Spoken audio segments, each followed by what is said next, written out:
Hello, this is Burl Tishner with Digital Woodcarver. Today we're going to do a maintenance video on the DWC 5100.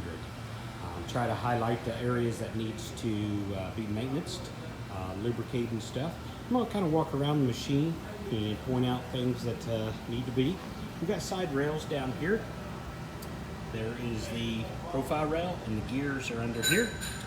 We do have an automatic oiler that will oil those if you're not using it, or it is good to watch those. And 3-in-1 oil, 30 weight oil, just a lightweight oil on those if they aren't lubricated. So make sure they're clean. See how the wipers are working pretty decent on those, but keep it clean, keep everything away from it. Make sure the wipers are working. There's one on the front and the back. As we move up, I kind of pulled off this bellows. It's not broke. I just snapped it out of the way so we can see the profile rails down there, here and down there. Make sure those are lubricated. See how they're nice and clean and shiny there with lube on them. This is also the back rack if you want to lube that down. This one feels pretty good as far as have a lubrication. You just simply pop this, snap this back in to get to those. It kind of shuffles down to pull them out. Just simply lift it up. It's not hard. You're not tearing it up. You can pull it right out, snap it down so that it stays in place. But that's those bellows. But underneath there is rack and pinion and those rails. On the Z part, you can kind of see through here. We've got a rail here. There's going to be the same thing on the other side. A rail down in there. Run that hip up and down. Make sure those oiler lines are keeping that lubricated, and also the ball screw up here in the back. Make sure that that is lubricated.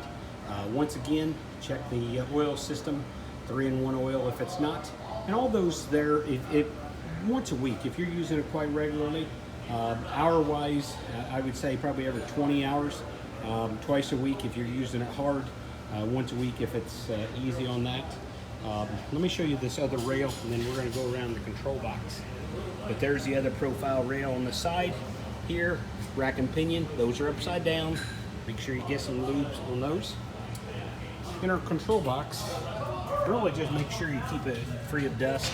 You have 2 cooling fans. Make sure that those are running. That's what's going to keep any excess heat out of your control box. And let me go around the other control. Here's your oiler. If you're using that, once again, a lightweight oil, SAE 30 would work. They do make rails for like knee mills. They make rail oil. Once again, it's just a lightweight oil.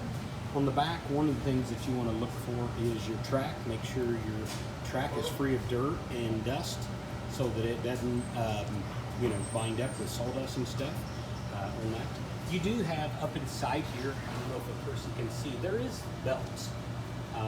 They shouldn't need to be tension. They are timing belts, but there's belts inside there, so you might want to just shine your light inside there to make sure your sawdust isn't building up.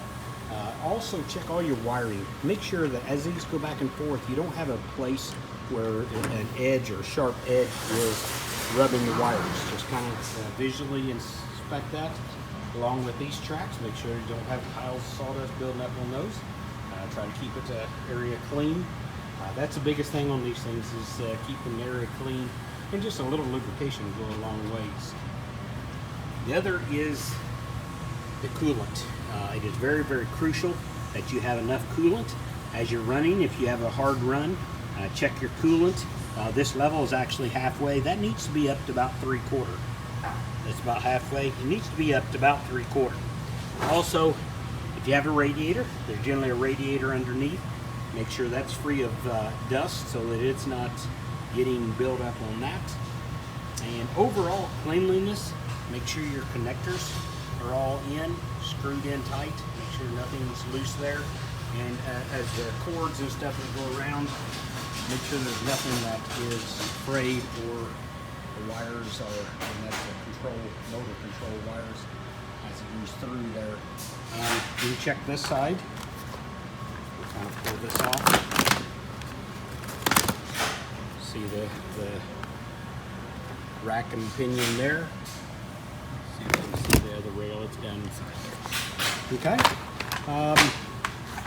Those just snap back in place. Make sure they're free. Really, that's pretty well it as far as that maintenance. I can't think of anything else. Key is a little lubricants on the rails and the rack and pinions or ball screws, and also keeping the free of dust and items like that. If you have any questions, feel free to call our toll-free number. Ask for Laney or Burl. We'll be glad to answer any questions that you might have. And thank you for watching our video.